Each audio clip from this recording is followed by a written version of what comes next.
ಯಾವತ್ತಾದರೂ ಅನುಭವವನ್ನು ಮಾತ್ರ ನಾವು ಅನುಭವಿಸಿದ್ದೇವಾ? ಎಕ್ಸಾಂಪಲ್ಗೆ ಯಾವುದೋ ದುಃಖ ಅಂದ್ಕೊಳ್ಳೋಣ, ನಮಗೆ ದುಃಖ ಆಗ್ತಾಯಿದೆ ಅಥವಾ ಅಶಾಂತಿ ಆಗ್ತಾಯಿದೆ ಮನಸ್ಸು. ಆಗ ನಾವೇನು ಮಾಡ್ತೀವಿ ಅಂದರೆ ಅದರ ಡೀಟೇಲ್ಸನ್ನು ನೋಡ್ತೀವಿ. ಇವರು ನನಗೆ ದುಃಖಕ್ಕೆ ಕಾರಣರು, ಹೀಗಾಗಿದ್ದಕ್ಕೆ ನನಗೆ ದುಃಖ ಆಗ್ತಾಯಿದೆ ಅಂತ. ಇಲ್ಲ ಅದನ್ನ ಪ್ರತಿರೋಧಿಸ್ತೀವಿ, ನನಗೆ ದುಃಖ ಆಗಬಾರ್ದಿತ್ತು, ದುಃಖ ಆಗ್ತಾಯಿದೆ, ಹೇಗಾದರೂ ಹೋಗಿಸ್ಕೊಂಡ್ಬಿಡಬೇಕು ಆದಷ್ಟು ಬೇಗ. ಇದನ್ನು ನಾವು ಮಾಡ್ತೀವಿ. ಆದರೆ ಆ್ಯಕ್ಚುವಲ್ಲಾಗಿ ನಾವು ಮಾಡಬೇಕಾದ್ದೇನೆಂದರೆ ದುಃಖವನ್ನು ಅಕ್ಸೆಪ್ಟ್ ಮಾಡಬೇಕು. ಅಕ್ಸೆಪ್ಟ್ ಮಾಡೋದು ಅಂದ್ರೇನು? ದುಃಖದ ಒಳಗೆ ಇಳಿಬೇಕು, ದುಃಖದ ಡೀಟೇಲ್ಸನ್ನು ಬಿಟ್ಟು ಬಿಡಬೇಕು. ಅದು ಏನಕ್ಕೆ ದುಃಖ ಆಯಿತು, ಕಾರಣ ಏನು, ಅದೆಲ್ಲವನ್ನು ಬಿಟ್ಬಿಡೋಣ.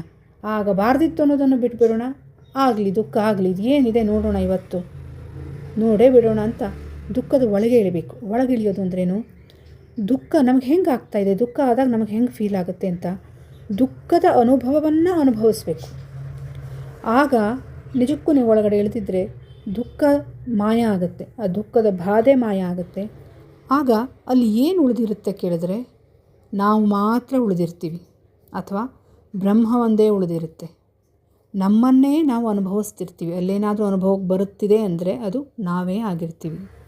ಇನ್ನೊಂದು ಎಕ್ಸಾಂಪಲ್ ತೊಗೊಳೋದಿದ್ದರೆ, ಯಾವುದಾದ್ರೂ ಒಂದು ವಸ್ತು ಅನುಭವ ಆಗುತ್ತಲ್ಲ, ಅದನ್ನು ಅನುಭವಿಸ್ಬೇಕು. ಎಕ್ಸಾಂಪಲ್ಗೆ ಫ್ಯಾನ್ ಅಂದ್ಕೊಳ್ಳೋಣ.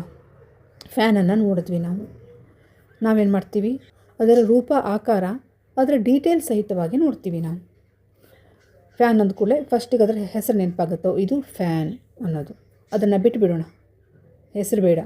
ಆಮೇಲೆ ಆಕಾರ ಕಾಣಿಸುತ್ತೆ, ಈ ರೀತಿ ಡಿಸೈನ್ ಆಗಿದೆ ಅಂತ ಆಕಾರ ಕಾಣಿಸುತ್ತೆ ಹೊರಗಿಂದು, ಅದನ್ನು ಬಿಟ್ಬಿಡೋಣ. ಆಮೇಲೆ ಡೀಟೇಲ್ಸನ್ನು ನೋಡ್ತೀವಿ.